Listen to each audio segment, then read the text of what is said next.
Hello, my name is Dr. William Hudson, and I'm the Illinois District Governor of NATS and this year's chair of our Central Region NATS Conference. Welcome to Dr. Kristin Newbegin's session, The Balanced Singer, How Muscular Imbalances Affect Singer Alignment and What We Can Do About It. Active as a soloist and chamber musician, Kristin Newbegin has sung lead roles with numerous regional companies. Kristin currently serves as Assistant Professor of Voice at Central Methodist University in Fayette, Missouri. She received her Doctorate of Music degree from the University of Kansas, where she studied with Joyce Castle.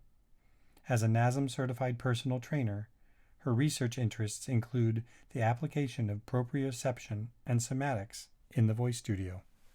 Enjoy. Hi, my name is Kristin Newbegin, and I'm so excited to talk with you today about my presentation, The Balanced Singer, and talk more about movement and movement patterns and postural distortions in the voice studio. Let's talk about our agenda for today's presentation. First, we'll chat about what corrective exercise is. We'll talk about optimal alignment, common postural distortions and the effects of those distortions, suggested movement exercises and the results, and resources that might help you if you would like to learn more about this material today. As we do the presentation today and you are with me on this journey of discovery, I would strongly encourage you when we get to the videos where we're moving together, go ahead and watch the movement video and then give it a pause and get down on the floor or find the wall and move through those movement patterns for yourself, really thinking about that process and what you're noticing or feeling for yourself and your own compensations. Once you've been able to do that, then come back, press play again, and move forward in the presentation. These movement breaks are a really great opportunity to get up out of your seat if you've been sitting all day, and to just take a few moments to connect with your body and your breath. With that, let's get started. So what is corrective exercise? Simply put, corrective exercise is a technique that leverages on understanding of anatomy, kinesiology, and biomechanics to address movement compensations and imbalances to improve overall quality of movement. Research suggests that musculoskeletal pain is more common now than it was 50 years ago. Poor movement quality may also adversely affect injury rate, biomechanical stress, and even physiological stress. Conversely, the application of an appropriate movement preparation technique, utilizing an integrated approach combining flexibility, core balance, targeted strength, dynamic warm-ups, may improve the way we absorb force and reduce our rate of injury. This offers support to the idea that decreased activity and poor movement quality may lead to muscular dysfunction and ultimately injury. The primary objective of Corrective Exercise Specialist is to optimize movement quality. This can help enhance performance results, injury resistance, and movement efficiency and recovery. Optimization is an important part of movement quality, and we accomplish it by minimizing less than ideal motor recruitment strategies that result in postural distortions and movement impairments that we can observe. Our role is not to treat musculoskeletal injury after it has occurred, but more so to reduce its likelihood in a current healthy client and prevent future injury or problems. Corrective exercise strategies may also be applied post-injury after a client has received treatment and clearance from a healthcare provider to return to normal activity. We have four primary phases in what we call the corrective exercise continuum: inhibit, lengthen, activate, and integrate. The first phase in the corrective exercise continuum is to inhibit or modulate activity of the nervous system and the myofascia. One of the most common ways we can do this is through self-myofascial techniques. And the most common one that you might have heard of would be foam rolling. Second phase in the corrective exercise continuum is to lengthen overactive muscles and myofascial tissues. Lengthening refers to elongation of mechanically shortened muscle and connective tissue to reduce their resistance to stretch and increase range of motion at the tissue and joint. Several stretching methods are available to accomplish this. However, we'll focus on the most common methods, such as static stretching, dynamic stretching, and neuromuscular stretching. These first two phases of the continuum primarily address overactive/shortened muscles. And these can restrict optimal joint range of motion and ultimately decrease our movement ability. The third phase of the continuum is activate. Activation refers to stimulation of underactive or lengthened muscle tissue. The fourth and final phase of the corrective exercise continuum culminates with integration techniques. We use integration techniques to re-educate the human movement system back into a functional movement pattern. The use of multiple joint actions and multiple muscles helps to reestablish neuromuscular control, promotes coordinated movement among involved muscles. The first three phases are sort of like taking individual instruments of an orchestra out to work on their own parts of the music. The final or fourth phase is when we combine back as a whole to work on our performance as a whole group rather than the individual and optimize performance together. There, we're playing as a full unit. So what does optimal alignment look like? Optimal alignment is vital for breath management, volume, and resonance when we're performing or singing.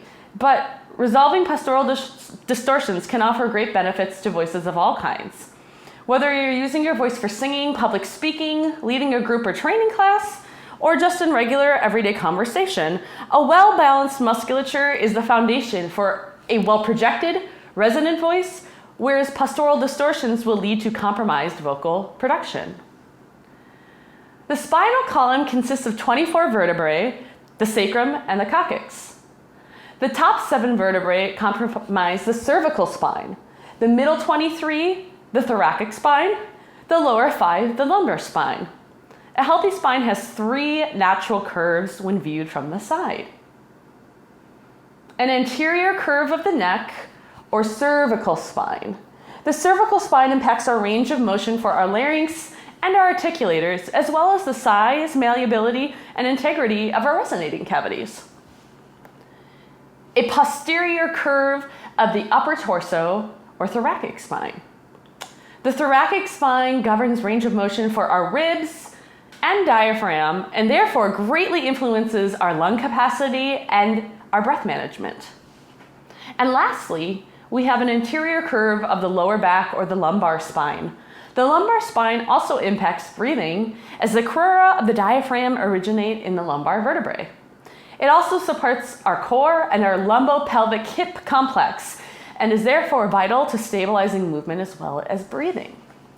Rather than stacking in a straight line, our vertebrae have evolved into this curved arrangement, each cushioned by intervertebral discs in order to absorb the shock of various forces that impact our bodies. When faulty movement or sedentary habits cause these curves to become either exaggerated or straightened out, our internal and external mobility becomes compromised, and our ability to neutralize shock is impeded. Let's talk about common postural imbalances. Because everything in the body is connected, static postural impairments tend not to present one at a time. For this reason, static postural impairments are typically grouped into patterns based on how they relate. For example, a person with an anterior pelvic tilt or a forward-leaning pelvis will almost certainly have excessive lumbar lordosis or an excessive low back arch. Additionally, due to the commonalities of lifestyle and occupations within our population, there are a handful of common patterns of postural distortion that provide the basis of what we should typically expect to see in a static postural assessment. These observations might provide insight into potential movement dysfunctions that may be observed during later movement. In 1979, Dr. Vladimir Janda defined upper, lower, and layered cross syndromes. His classifications were derived from many years of treating patients with polio and different chronic pain syndromes. Janda's approach focused on identifying and addressing neuromuscular imbalances through static postural assessment, movement-based testing, and evaluating gait mechanics. First, let's talk about upper cross syndrome. In upper cross syndrome, as you can see in the picture here, the most noticeable trait is the head forward position and an extended cervical spine. With that comes rounded shoulders and excessive thoracic kyphosis. We will also see in the lumbar spine a normal curve or a slightly extended curvature. The pelvis is typically neutral, and the hip joints are neutral or slightly fixed. Knee joints are also neutral, as are the ankle joints. This is a really common posture that we see from sitting at computers all day, or you may have heard the phrase text neck. We see this a lot with students, and I know myself being on Zoom so much, I've really started to fall into upper cross syndrome. So what's happening in upper cross syndrome? We have some muscles that are overactive or shortened, and some that are underactive and lengthened. If you take a look at the photo in this slide, you can see in our overactive and shortened muscles, we have the cervical extensors, the pectoral muscles, major and minor, the upper trapezius, and the levator scapulae. In the underactive/lengthened muscles, we will see the deep neck flexors, the rhomboids, and the middle and lower trapezius, and the serratus anterior. How does upper cross syndrome affect the vocal mechanism? Tight pectoral muscles and latissimus dorsi and weak rhomboids and trapezius cause a kyphosis or a rounding of the thoracic spine and a depressed sternum. When that sternum cannot fully ascend on inspiration, an expansion of the rims is limited anteriorly. This obviously can affect our breathing and our ability to expand our ribcage and our lungs outward as we take an inhalation.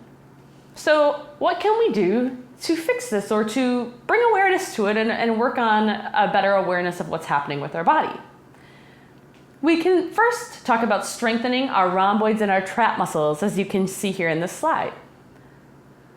Let's take a look at a video of some simple movement exercises we can do to strengthen the rhomboid and trap muscles. This is an exercise to strengthen the rhomboid and trap muscles. Using weights or without weights, slowly retract the shoulders backwards while keeping the shoulders down. Notice how I raise the shoulders. We want to avoid that. Shoulders come back in neutral and shoulder blades come together. From the side, you'll see this again. Shoulders come back, shoulder blades retract. Being careful not to arch the back like I just did. Keeping the spine stacked. Shoulder blades come back and retract. This is a variation on the rhomboid and trap muscles. Sitting at our desks, we often slump over. And we want to think about stacking a nice tall spine from our hips. And we're going to take our hands on our sides and slowly draw them backwards, retracting our shoulder blades. Being careful not to raise the shoulders, keeping the shoulders neutral while we draw back, bringing the shoulder blades together. This is easy to do at your desk. Being careful not to slump, staying upright. Bringing those arms backward, shoulder blades retracting. Also being careful not to overarch the back as we do this or raise the shoulder blades. Shoulders should stay neutral. Back should stay neutral as we pull back and retract. What other ways does upper cross syndrome affect the vocal mechanism? Well, to tune the voice, the cartilage of the larynx must be free to tilt front and back at the cricothyroid joint. In upper cross syndrome, exaggerated lordosis of the cervical spine, so coming forward and the back of the neck is curved and arched, shortens the upper trapezius, the levator scapulae, the sternocleidomastoid, and the scalenes, and it can compress the room available in the neck so that the larynx can move and tilt freely. This also can cause a lack of laryngeal stabilization, which can certainly affect tuning and resonance in the vocal mechanism. So what can we do to help work on this and bring awareness? We can work on lengthening the upper trapezius, levator scapulae, sternocleidomastoid, and scalene muscles. We can also work on lengthening the cervical extensors and flexors to create freedom in laryngeal tilt and stabilizers. Let's take a look at some movement exercises that may help address these issues. Here are some basic movements we can do to lengthen the upper traps, levator, sternocleidomastoid, and scalene muscles. Slowly bringing your ear to its neighboring shoulder, being careful to leave the shoulder squared and not raising the shoulder towards the ear. Again, we'll slowly bring our ear to our shoulder, focusing on the stretch on the opposing side of the neck, and then we switch sides. Next, we'll focus on the sternocleidomastoid. Crisscrossing our hands, keeping our teeth together, we will raise our chin high to the sky, and then slowly to one side, feeling the stretch, and then slowly through center to the other side, feeling that nice stretch through the front muscle of the neck.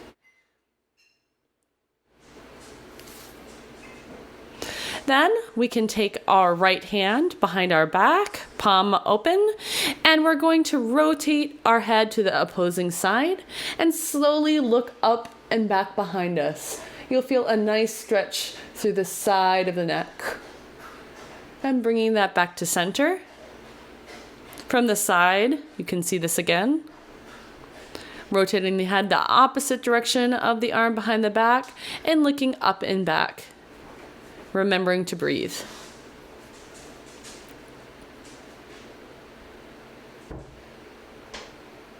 Next, we go to our next arm, our left side, doing the same. We look the opposite direction of our arm behind our back and look up and back, really feeling a pretty intense stretch through that front body of the neck. Bringing it back to neutral slowly, and you should feel some open release in the neck. This exercise is great for working on neck stability and lengthening our cervical extensors. We're slowly going to tuck our chin backwards as if we're giving ourselves a double chin.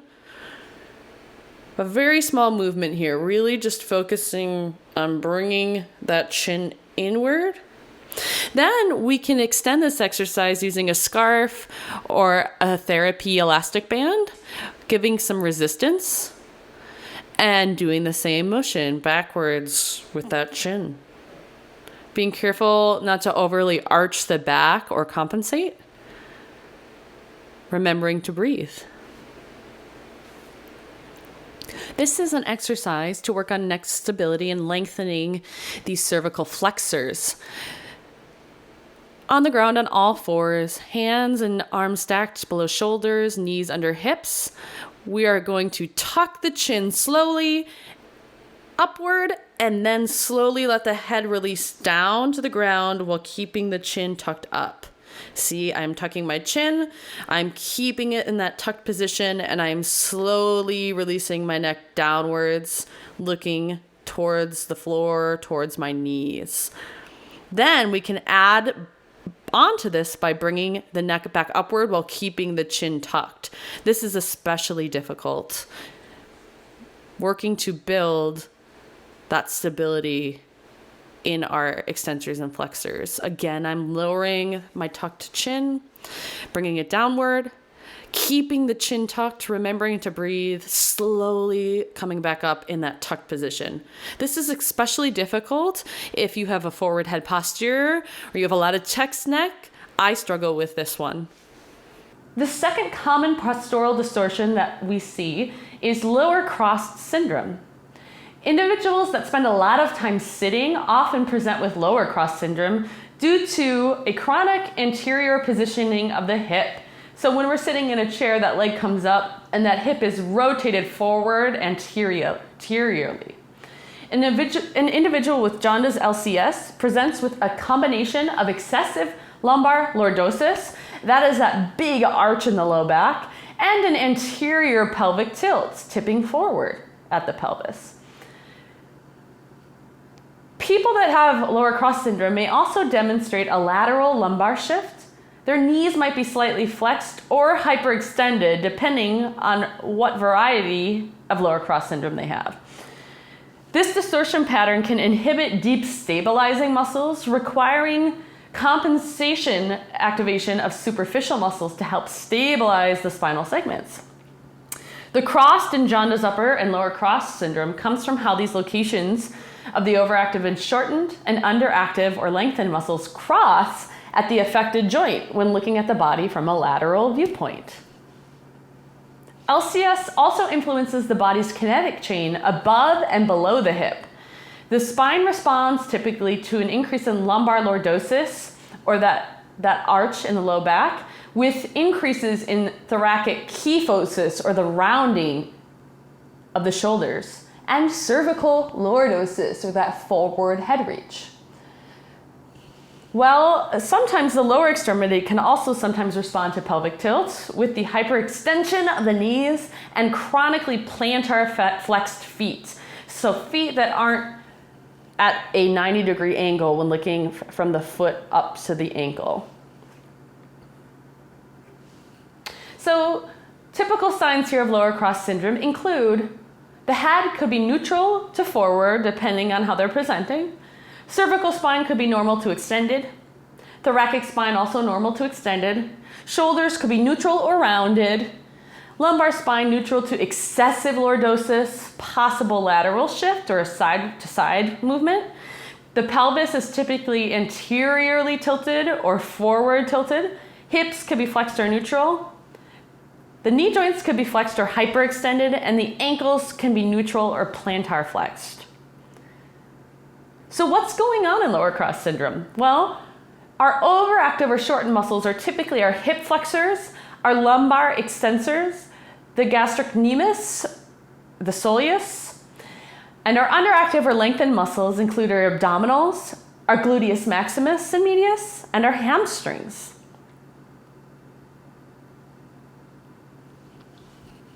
How does lower cross syndrome affect the vocal mechanism?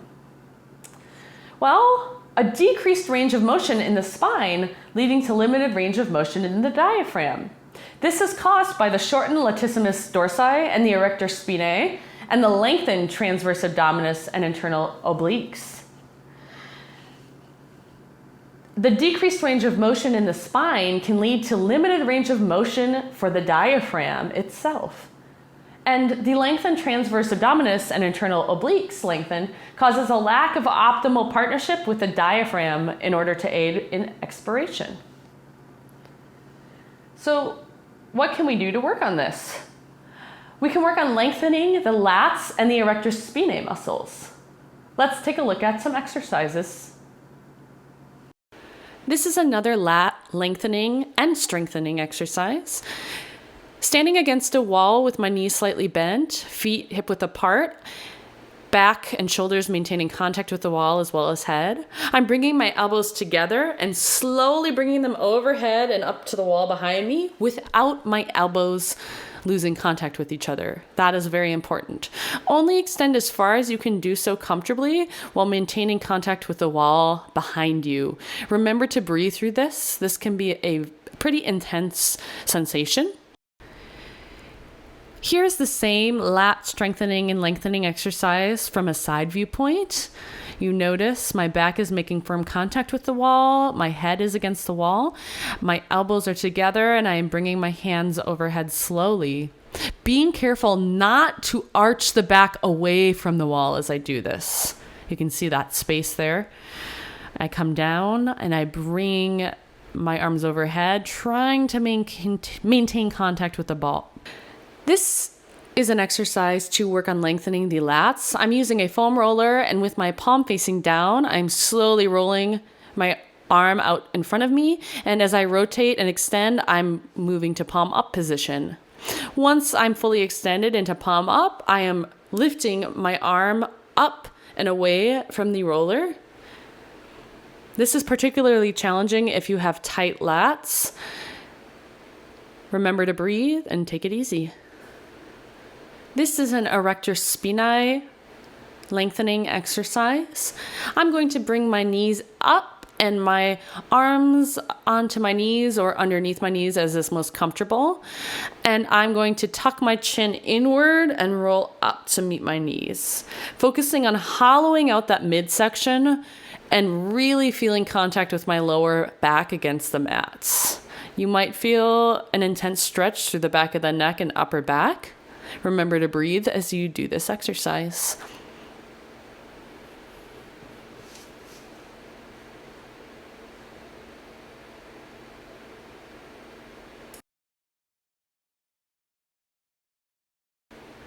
An alternate variation to lengthen the erector spinae muscles would be the cat and cow poses from yoga, if you are familiar. In cat, we are moving from all fours, knees under hips, hands and arms under shoulders, and arching our back upward, hollowing out our front body, and dropping our gaze downward. If it feels good, once you've arched the back, you can come through and hollow out the back body and look upward and feel a really nice stretch through the front body to counter that upward motion. We can also work to strengthen the transverse abdominals and the internal obliques. Let's explore these movement patterns. This exercise is working on strengthening the transverse abdominals. Notice I'm not having you necessarily do crunches. This is more just about sensation. So finding just above your hip points, you're going to feel some muscly tissue there. And if I explore moving my knees side to side, picking up a foot off the ground one at a time, I'm going to feel those muscles kick on. Then I can bring my legs upward a little bit further off the mat, noticing what's happening, how I'm compensating on the opposing side, bringing the legs out in front of me long, feeling what that sensation is doing and how my transverse abdominals are kicking on. And then I can intensify this by raising my leg at a 90 degree and bringing it back down.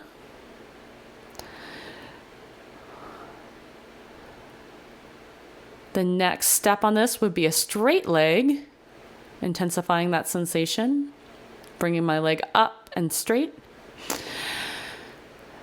And then finally, I can bring my leg up straight and lower it more parallel to the ground underneath me for a more advanced version of this, remembering to breathe as I do this.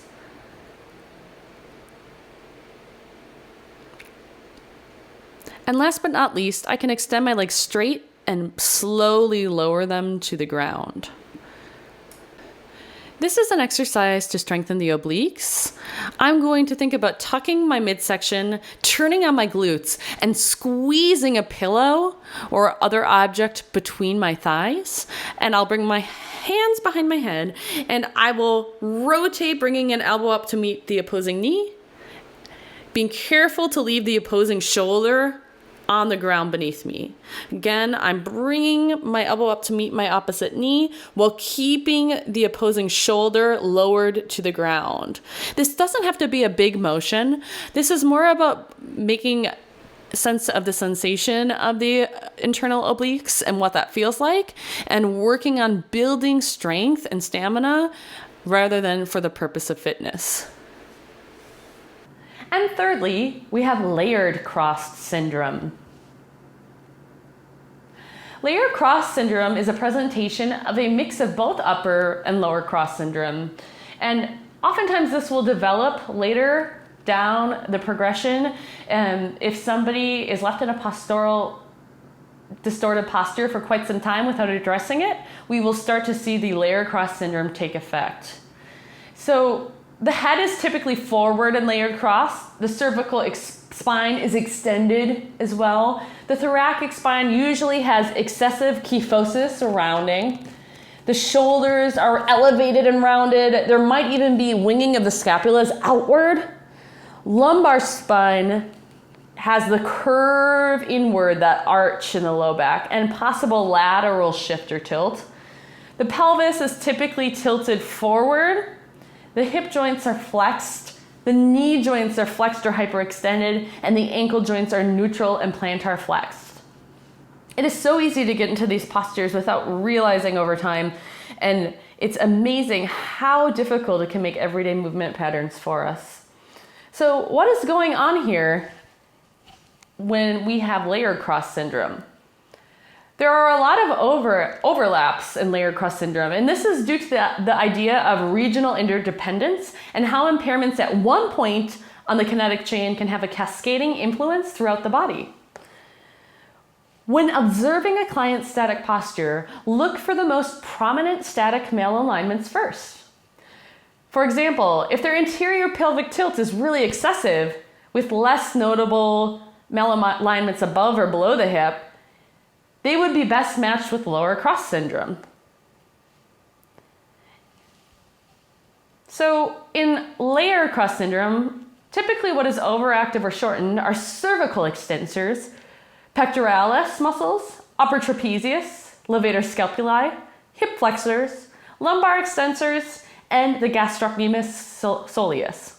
Underactive or lengthened are the deep neck muscles, the deep neck flexors, rhomboids, middle lower trapezius, serratus anterior, anterior abdominals, hip extensors, or the hamstrings, and the gluteus maximus and medius. The movements we discussed today are by no means the only movements to address these postural distortion patterns. There are a few very simple, accessible exercises that you can start with and exploring, and there are so many more available to us. There are also other postural distortion patterns that have been noted by other researchers, but I thought today it would be best to start with Jonda's 3 basic patterns of distortion. If you look at the resources slide, there's a list of some references that I've used for today's presentation that would be great resources if you're interested in learning more. I thank you for listening today. If you have any questions at all, please feel free to send me an email at kristin.newbegin@gmail.com. And for more movement and mobility resources, please find me on YouTube or Instagram at Konmoto Wellness. This is a newly formed program for me, and I'll be adding videos and posts on Instagram with lots of wonderful movement and mobility resources that you can use for yourself or with singers in your voice studio. I hope you enjoyed today, and please get in touch with me to share your observations or your questions. And I hope that you have some time to play and explore this movement for yourself this week in the studio. Enjoy and have a great day.